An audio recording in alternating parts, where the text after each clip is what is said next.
And I have a story that's so diverse, and I've had so many ups and downs. I'm not the same person anymore.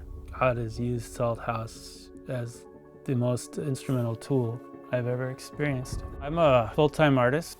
I make earrings out of repurposed material, mostly wood and resin. I salvage old bowling balls, natural woolly mammoth tooth, whatever I can find that I think I can cut up into something that will speak to people. I came from churches in my past that were full of judgment. Everybody's going to hell except for the people in our church. I really struggled with that. It seemed to conflict with the message of God as love. As a teenager, I drifted away from the church.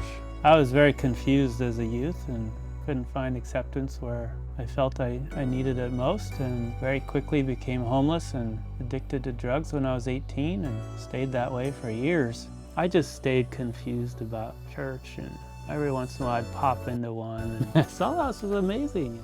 It was different. I felt welcome. I feel at Salt House, all the judgmentalism and all the other weird traumas from past churches just is not present at Salt House. And it's an experience like I haven't had before. It was a big door that opened in my life. But it was really the men's group that just pulled me in. Pastor Ryan, he's all, hey, I'm starting this men's group. You wanna come? And I went there and I saw something I'd never seen before. I saw men sitting in a circle and openly talking emotionally about emotions and feelings and about things that I'd never heard men talk about before. I didn't know, and we're allowed to talk that way. And I came home just in a completely different headspace. I was blown away. It's kind of like the first time as a teenager you hear a new band that just like blows your mind. That's how I came home from the Salt House men's group.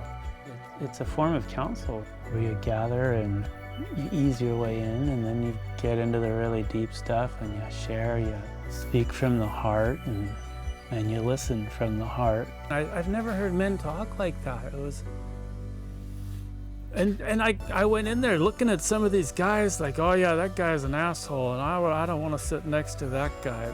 I went in there with judgment. You know, there's no crosstalk. You're not commenting on other people's stories. You're not trying to fix other people. You're not giving advice.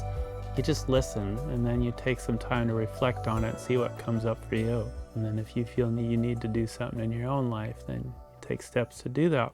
Solid African Blackwood. It's in the Rosewood family. A lot of people come over to my shop and because they want the stories, they want the experience.